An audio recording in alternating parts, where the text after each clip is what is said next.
sia padatena sikirwande gidi dan makaroti za na loro ne aku na salabaya ala kulwa salai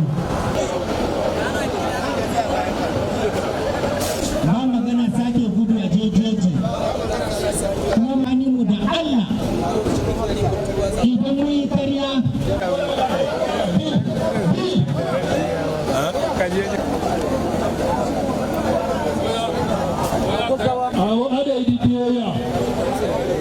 Allah sa Qur'ani ya kama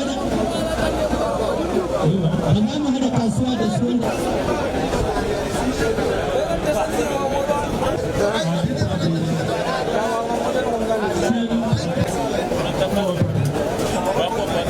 On behalf of the good people of Borno and the good people of Nigeria, we have forgiven them with all our hearts. And they have sworn by the Quran. We told them to abide by the terms and conditions of the Quran. That is not to go back to any form of violence, not to give information to the enemy, not to support the enemy in any form or kind, and to support the armed forces in the ongoing counter-insurgency operation, and to contribute to the local economy. And by the definition of Borno model, it's a community-driven initiative. It is the community that came and screened them and said, these are our boys. Like I always say, the community are aware of the plight of these boys. These are boys that some of them were kidnapped in their farm, and the community is aware. And just like when they were kidnapped, many people went to console their parents. And today, as they are going back to their community, many will come and celebrate with them. Retired General Umar Mohammed is joining us to discuss the security situation. General, can you hear me? Good evening. Good evening. It's a pleasure being here. Thank you very much, General. Unfortunately, it is a sad note we are starting this conversation from. The reported death of your former colleague, Major General Rabe Abubakar, in the custody of bandits that abducted him and his wife just few days ago. How did you receive this news when you first heard of it yesterday? I was saddened, traumatized, disturbed, agonized. The news was devastating. I was shattered. I felt the pain that the family are going through, and this is not only a loss to the family; it's a loss to the nation, to the armed forces, and to humanity. Knowing the kind of person General Rabe has been. All right, General. The reported killing, the reported death of General Abubakar Rabe in the custody came just after reports emerged of the integration of over 700 repentant terrorists in Borno State. What message do these two developments send about Nigeria's counter-insurgency strategy? And do you think the government is getting the balance right between rehabilitation and justice?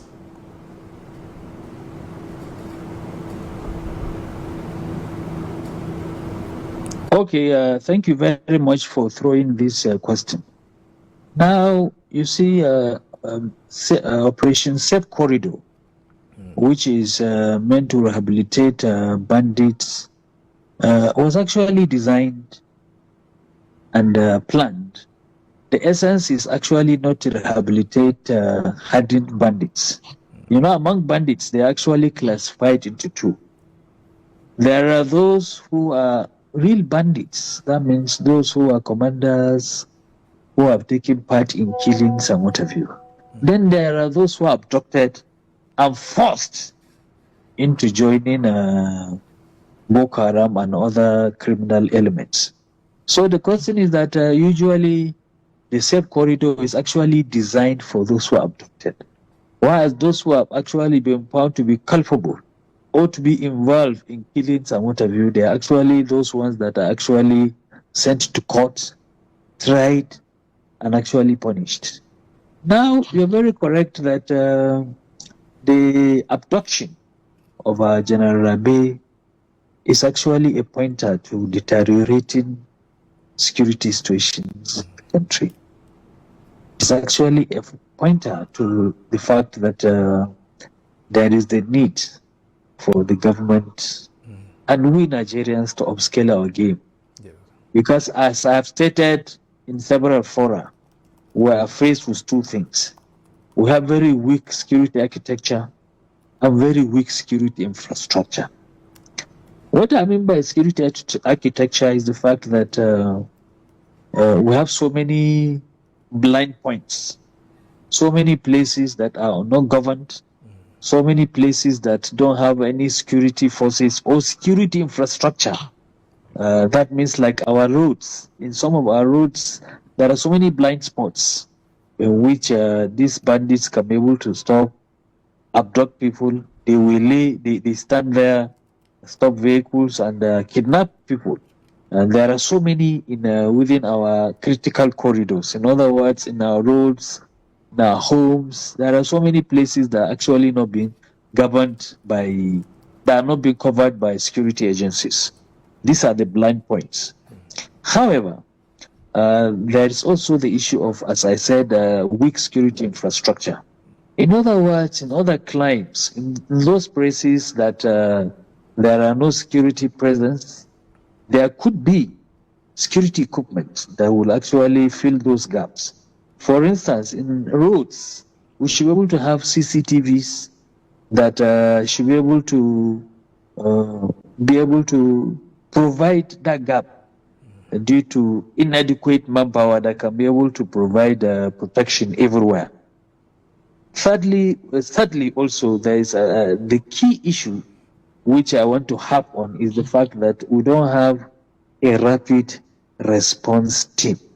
What I mean by rapid response team is that we should be able to, at this stage, after being involved in, after being affected deeply by insurgency, by now we should be able to have, for instance, rapid response teams that should have helicopters, that should have, whenever you report, they should be able to respond within the country, within 30 minutes. We should be able to have that.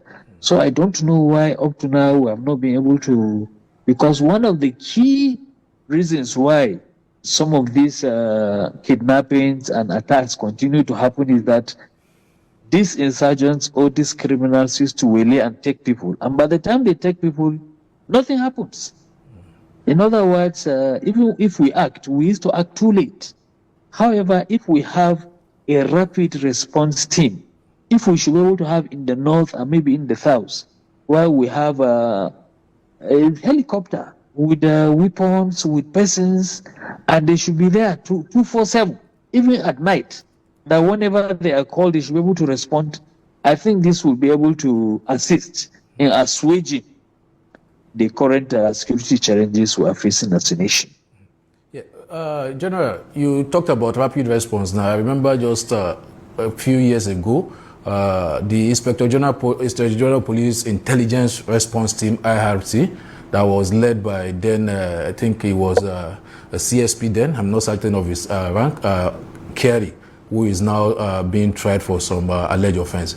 His team then seems to be taking the challenge, taking the attack to the bandits across some of these, when we were having a lot of kidnapping issues along the Kaduna-Abuja highway. But over the past few months or so now, there seems to be a lull in the activity of this team. Do you think there is no proper synergy between perhaps the military on one hand and the civilian, the police on the other hand? Or what do you think is creating this gap that you have talk about? I think there is synergy. However, there is the synergy is not actually at the level we expect. In other words, I know that there are a lot of operations, even while I was in service, that were conducting with the police. And up to now, there are several operations in which you see the police and the military operating together. So I think that that synergy exists. However, there is need to actually concretize that synergy. There is need to actually upscale the way in which we synergize. And as I said, this is why I say it is key for us to be able to end this insurgency. We must be able to have these rapid response teams, and the rapid response team should be able to have the police, the SSS, the army, But the key thing, and the Air Force, we should be able to have helicopters. They should be armed to teeth, so that in case if there is anything, there should be radio communications in which anybody who has from any state they can be able to call, and they should be able to respond quickly. I think if we have that, it will actually assist in seeing the end to some of these carnage that we currently experience. John, I would like to pick your thoughts on accountability issue. In the President's Democracy Day speech on Friday, the President cited security gains as evidence that the country is moving in the right direction. Yet, the death of retired Major Rabe Abubakar and the kidnappers then sparked this nationwide outrage as expected. As a retired senior military officer yourself, how do you assess the President's claim in the light of the current security realities? Do you think there is a gap between the official narratives and what is happening on ground? Or do you think there is a progress, but we are just not yet seeing it? I would like your thoughts on that. Well, definitely there are progress. In other words, we have actually scored a lot of gains over the years. In other words, there are so many bandits that were arrested, so many insurgents that were killed, and so many places where hitherto they were being controlled or occupied by insurgents that we have actually uprooted them. However, despite some of these gains, you are very correct that there are a lot of setbacks here and there. And usually in an operations of this nature, especially the one that is asymmetric in nature, we should be able to expect that. So, in other words, there are gains and there are losses. And I can tell you that to me, some of these losses, because we currently, they are very disturbing and they are actually damaging the good works that we have been doing. For instance, when you see they have kidnapped a general, even during operations, some generals were killed, like General Uba, General Brimo. All these things are very damaging narrative. But I can tell you that to my own knowledge, the government is doing well, but there is need for the government to upscale its game. Right. In other words, I believe, and I want to suggest strongly, that the government should be able to procure more equipment. For instance, the issue of surveillance equipment that we don't have enough, the issue of drones, the issue of lethal equipment like tanks, weapons, and what have you. And also, we should be able to have a personal protective equipment, because that means PPE for our own troops, so that so that we can reduce the number of persons who are dying in the line of duty. Right. Not only that, we should also be able to recruit, and recruitment, because let me tell you what people should understand. Nigerian army is not fighting one insurgent group. It's not fighting one bandit group. They are in hundreds. There are so many. So that is why you could see that we're at almost team everywhere. We have few people everywhere because of the number of commitments. So to address this, what we need to actually to quickly recruit massively. However, I want to advise that over time, our recruitment procedure has been faulty in such a way that I remembered when I joined the armed forces. Most of those who are coming in as recruits or as officers, you find that there are people who are timid, people who are ready to be trained, and people who are committed, who could be trustworthy. But as I was exiting the army, I could see that so many miscreants are finding their way into the security agencies. You see, so many politicians and even elites have the view that once there are talks or people who are miscreants in the society, they will say, send him to the army, they will change him. Send him to the police, they are going to change him. It doesn't happen that way. What we need people who are trustworthy to join the armed forces and the police. In other words, for example, if we give you a weapon, you can use that weapon to fight enemies of the state.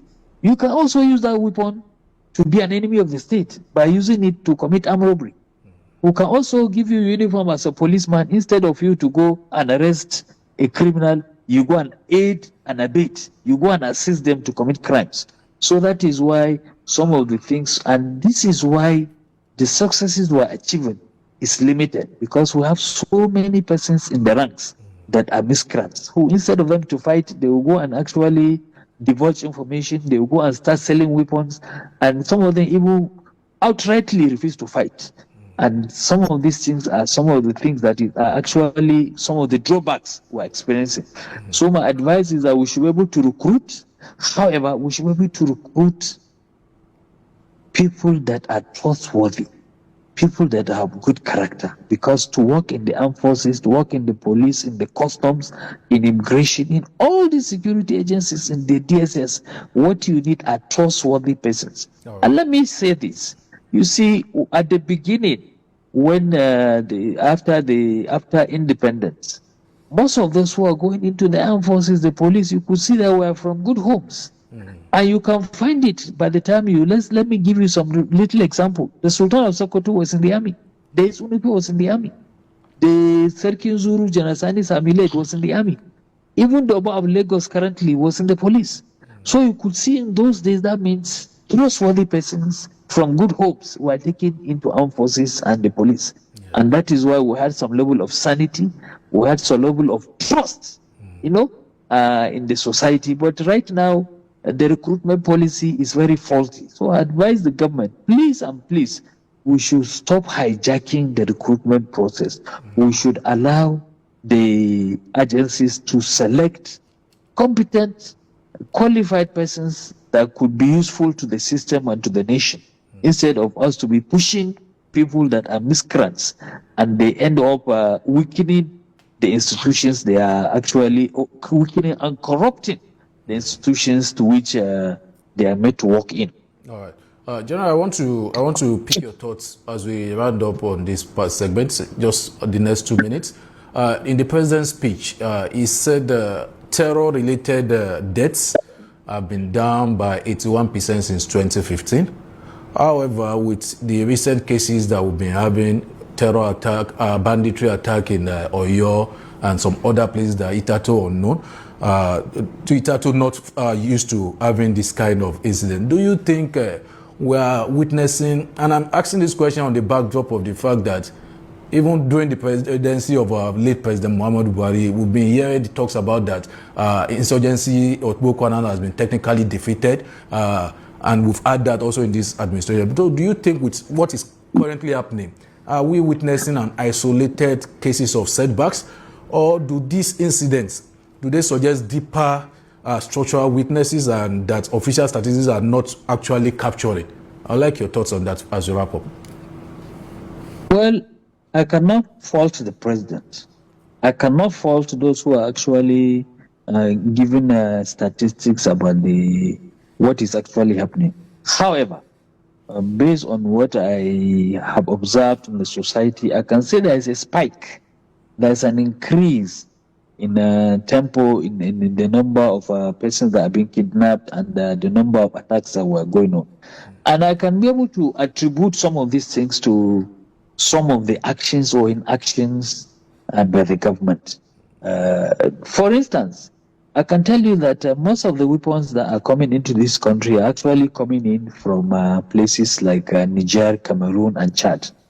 And Nigeria, fortunately or unfortunately, all our neighbors, the countries we share borders with, are French speaking. And due to some political issues, before Hizato, who had a very good cordial relationship with countries like Niger.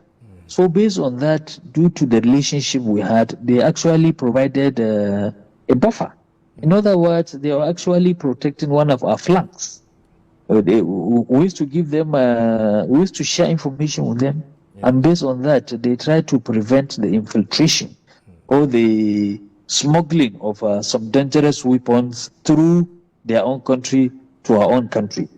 However, because of the fact that there were some political issues which heightened tension and increased acrimony between us and Niger and some other neighboring countries, that understanding, that assistance, that support that they used to give to us, which actually assisted Yes. in reducing the insecurity in the country, they actually stopped it.